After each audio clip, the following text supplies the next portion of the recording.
Salve amiga, salve amigo ligado no canal Mil por Hora com Rodrigo Matar. Desde já vou pedindo desculpas, porque se vazar algum barulho de lá de fora, é porque aquela coisa, né? A gente trabalhando de casa, não tem isolamento acústico, vai ter sempre uma bateção. Tem aqui o zelador do prédio onde eu moro, cortando uma árvore que caiu durante um temporal recente aqui no Rio de Janeiro.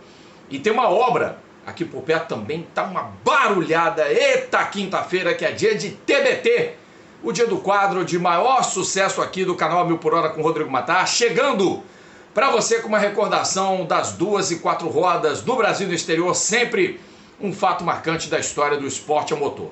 E o fato marcante da história do esporte a motor vai de encontro a uma personagem que é recorrente no canal. Já tivemos vários assuntos ligados a ele, a essa personagem, e um momento que entrou para a história há 4 décadas, porque no último dia 15 de agosto comemorou-se 40 anos da última vitória da Lotus com Colin Chapman. Colin Chapman ainda vivo, com 54 anos de idade, numa morte que aconteceu em 8 de dezembro, no fim daquele ano de 82, em circunstâncias até hoje bem mal explicadas. Colin Chapman nos deixou e no finzinho daquela temporada de 1982, que foi um campeonato caótico da Fórmula 1, com 11 vencedores diferentes em 16 corridas, o boné deu o ar da graça.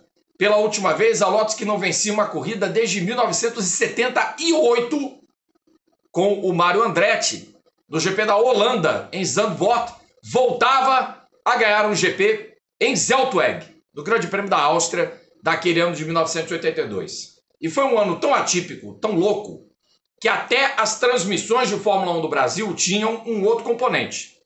Porque, se vocês se lembram, os mais velhos hão de lembrar, que em 80 a Globo saiu do negócio, né? A Fórmula 1 foi parar na Bandeirantes e chegou uma nova dupla de narrador e comentarista formada por Carlos Eduardo Galvão Bueno e José Maria Ferreira, o Gil. Não tinha Luciano, não tinha Reginaldo, que tinham feito as transmissões em 79.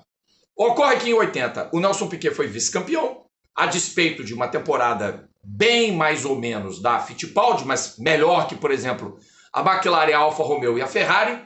E em 81 a Globo reacendeu o interesse pela Fórmula 1 e ficaria com o produto até o final da temporada de 2020, quando a Bandeirantes voltou, todo mundo sabe disso. E aí, em 81, Luciano e Reginaldo Leme fizeram as transmissões daquela temporada. Ocorre que ainda naquele mesmo ano de 81, quando o Flamengo ia ganhar do Cobreloa em Montevidéu, o Luciano do Vale segredou para o Raul Quadros, que seria o repórter daquela transmissão da Taça Libertadores da América, na final disputada no Uruguai, em Montevidéu, que ele iria deixar a Globo após a Copa do Mundo.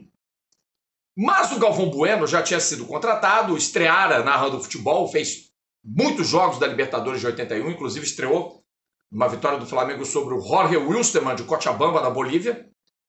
O primeiro gol que o Galvão narra pela Globo é do Baroninho, então ponta esquerda do Clube de Regatas do Flamengo, do Grêmio da Gávea, como eu costumo brincar nas redes sociais, só para irritar os torcedores do clube que rema, né? Continua remando, pode continuar remando, não tem problema não, a gente é futebol clube. Ó, não se irrita, hein? Isso é só uma bilha, só uma brincadeira, tá? Não levem a mal essa brincadeira, não. Eu sei que vai ter muita gente que vai me xingar. Tô nem aí. Voltando à história, o Galvão, com 30 anos de idade, já estava pronto para fazer Fórmula 1, faz grande parte do campeonato de 82, mas teve Copa do Mundo, claro, e ele era um dos narradores, fazia dupla com Sérgio Noronha. E naquele ano de 82, ele deixa de fazer algumas corridas. Inclusive no Canadá, na trágica prova da morte do Ricardo Paletti, quem narra a largada é o J. Ávila. Pasmem, é o J. Ávila. E quem segura a peteca durante grande parte da transmissão, ou das passagens da prova, que depois foi interrompida para entrar o Fantástico no ar, foi o senhor Olimpíadas Álvaro José. Em Hockenheim, e eu não sei nem por que essa fita não existe no acervo da TV Globo, quem narrou foi o Reginaldo Leme, sozinho, porque o Luciano já tinha saído da TV Globo. E para o GP da Áustria, 13ª etapa do campeonato de 82, vem Edson Mauro, O Galvão ainda fez mais algumas outras corridas e o Carlos Valadares fechou a temporada fazendo Monza e Las Vegas, inclusive em loco.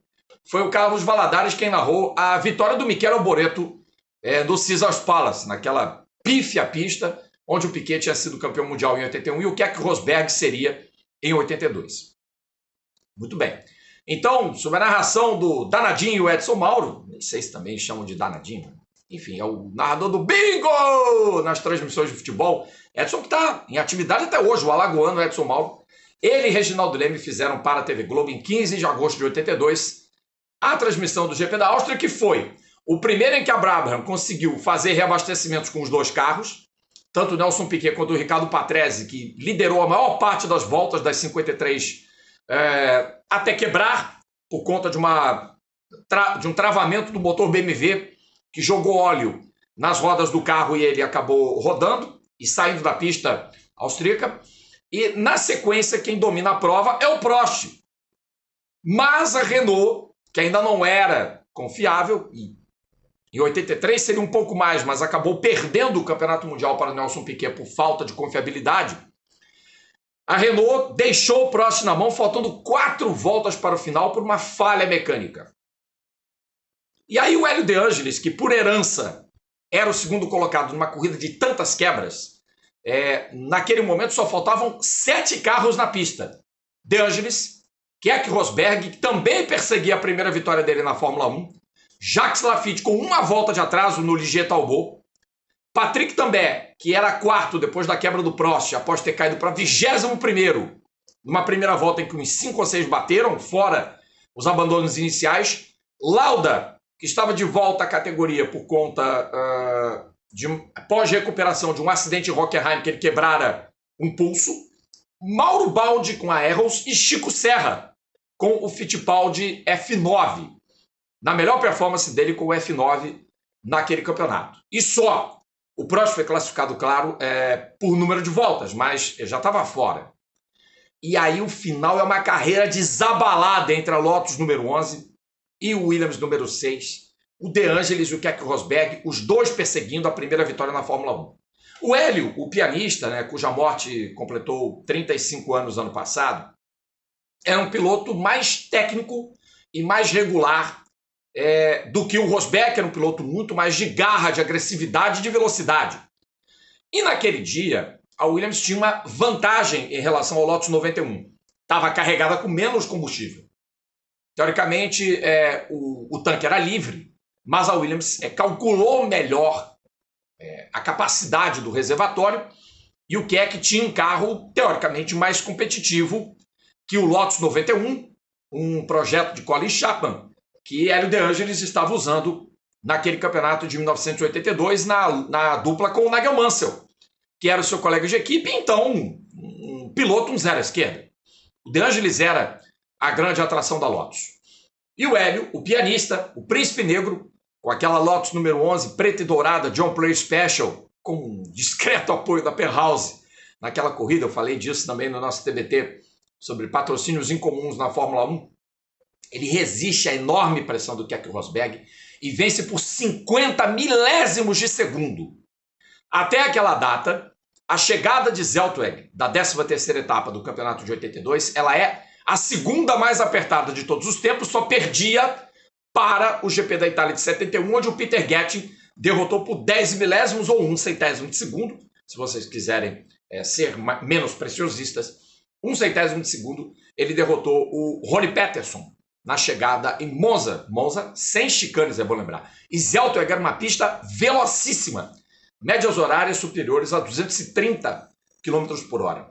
Então, aquela cena dos dois saindo da Rindt e vindo na reta de Zellweger em carreira desabalada, e era um período curto, porque se a reta é um pouco mais longa, talvez o Rosberg conseguisse a ultrapassagem. E aí o Colin e toda a gente da Lotus invadem a pista, o que na época ainda acontecia, o que ainda era permitido, porque hoje não tem mais por uma questão de segurança, não sem razão, embora a Fórmula 1 de hoje até seja passivamente mais segura do que era há 40 anos atrás, e o boné foi jogado pelo alto pela 72ª e última vez na história. Talvez aquele gesto e essa vitória tenham sido tão importantes quanto foram na primeira vitória da equipe, na primeira vitória de Jim Clark com o Lotus 25, nos títulos do escocês, que foram com campanhas perfeitas, no bicampeonato de Grand Hill em 68, nas vitórias de Joaquim Hint e na vitória de Emerson Glenn em 70, que deu a Hint o título pós-mortem, o título do Emerson em 72, as vitórias da polêmica campanha do bicampeonato de construtores da Lotus em 73 e também das vitórias do carro asa com Mário Andretti e com Ronnie Peterson nos anos de 77 e 78, até o triunfo de Gunnar Nilsson e Zolder em 77. Aquele triunfo também representava o começo de uma outra era da Lotus, que seria a era da decadência, que começa exatamente na morte de Colin Chapman e que tinha sido selada, inclusive 4 dias antes do GP da Áustria. O acordo tinha sido selado, na verdade, o acordo que trazia os motores turbo da Renault para a Lotus. O Colin estava se rendendo finalmente à era turbo. Os principais garagistas britânicos já estavam com motores turbo no radar. A McLaren estava fechando com a Technics da Vanguard e a Porsche para começar a ter motores em 83, e a Williams também fecharia com a Honda a posteriori. Mas a primeira que fecha um acordo, que lavra um acordo para se livrar dos motores Cosworth e ir para os turbo, é a Lotus. Depois, claro, da Brabham, que já tinha ido para os motores BMW. Claro, bem corrigido, né? Antes do tempo, antes que alguém reclamasse, mas você não falou da Brabham. A Brabham já estava com os motores dos bávaros. As outras equipes, a Tyrrell, persistiu por teimosia ou por falta de grana. A Arrows também, mais por falta de grana do que por teimosia. A Theodore, Ensign, enfim, muitos outros garagistas. A Toleman era uma exceção porque já desde 81 iniciaram a sua campanha com os motores Hart Turbo, que eram propulsores praticamente artesanais feitos pelo mago dos motores Brian Hart, que inclusive vai merecer um TBT muito em breve. É claro que a gente tem que falar aqui do grande artesão mecânico Brian Hart. Mas aquela prova de 1982, como tantas daquele campeonato, marcou a primeira vitória do De Angelis. Foram várias primeiras vitórias naquele ano. Se me lembre de cabeça, primeira vitória do També, né? Não pela ordem, tá? Primeira vitória do Ricardo Patrese na Fórmula 1. Primeira vitória do De Angelis. Primeiro do Keck Rosberg, que aconteceria na corrida seguinte, o GP da Suíça, que foi decisivíssimo para que o finlandês, nascido em Estocolmo, na Suécia, acabasse campeão mundial de Fórmula 1. E também a primeira vitória do Michele Moretto, que foi a grande revelação daquele ano de 1982. Gente, 11 vencedores diferentes. Vou tentar puxar pela memória. Prost, Pironi, Piquet, Lauda, Watson, já contei 5. De Angelis, 6. Também 7. Patrese, 8. Rosberg, 9. Alboreto, 10. E eu estou esquecendo de alguém. Não é o Villeneuve. René Arnoux. Sim, René Arnoux que venceu o GP da Itália. E isso provocou... E o GP da França também, né? Que provocou mais irritação ainda no Prost, na Renault, que inclusive provocou... inclusive fez com que o Prost chegasse ou ele sai ou eu saio. E a Renault optou por ficar com o anão e dispensou o Arnoux, que assinou com a Ferrari. E quando assinou com a Ferrari, o cara ganha o GP da Itália. Aquela temporada de 82, que coisas loucas. Pois é, e o boné de Colin Chapman foi jogado para o alto pela última vez no dia 15 de agosto de 1982, há 40 anos. Quanta coisa aconteceu naquele ano de 82. A morte trágica de Villeneuve, a morte trágica de Ricardo Paletti, o advento dos reabastecimentos, toda a celeuma envolvendo o GPDA, a greve das equipes da FOCA ao Grande Prêmio de San Marino, essas tantas primeiras vitórias, os múltiplos vencedores diferentes, Rosberg campeão com uma vitória só, a volta do Lauda à Fórmula 1, todas as questões advindas de segurança, o grave acidente que motivou o fim da carreira de Didier Pironi na Fórmula 1, e na semana que vem o TBT será Didier Pironi, por uma simples razão. E vocês saberão na próxima quinta-feira. Se vocês gostaram desse vídeo, deem seu like, curtam, compartilhem o conteúdo, inscrevam-se no canal se você ainda não é inscrito, faz a sua inscrição aí, dá lá, clica inscrito. E também participe do clube de membros. Se você quiser também colaborar com o Pix, seja bem-vindo. Eu vou deixar o Pix aí na caixa da descrição desse vídeo para que você colabore com o nosso canal, para que a gente mantenha isso aqui em pé. Porque tem o seguinte, né? Contas existem para serem pagas. E tem contas que são um pouquinho caras, né? Aliás, a vida anda muito cara nesse Brasil que a gente está vivendo, nesses tempos muito difíceis que nós estamos vivendo desde já alguns anos e amplificando, claro, com toda essa pandemia que a gente está aí passando. Mas vai passar, a gente vai sobreviver. Pena que quase 690 mil brasileiros não estão aqui mais para compartilhar os seus momentos conosco, que é uma pena, né? Perdemos amigos, perdemos parentes, perdemos tanta gente boa para o Covid-19. Infelizmente, temos disso, né?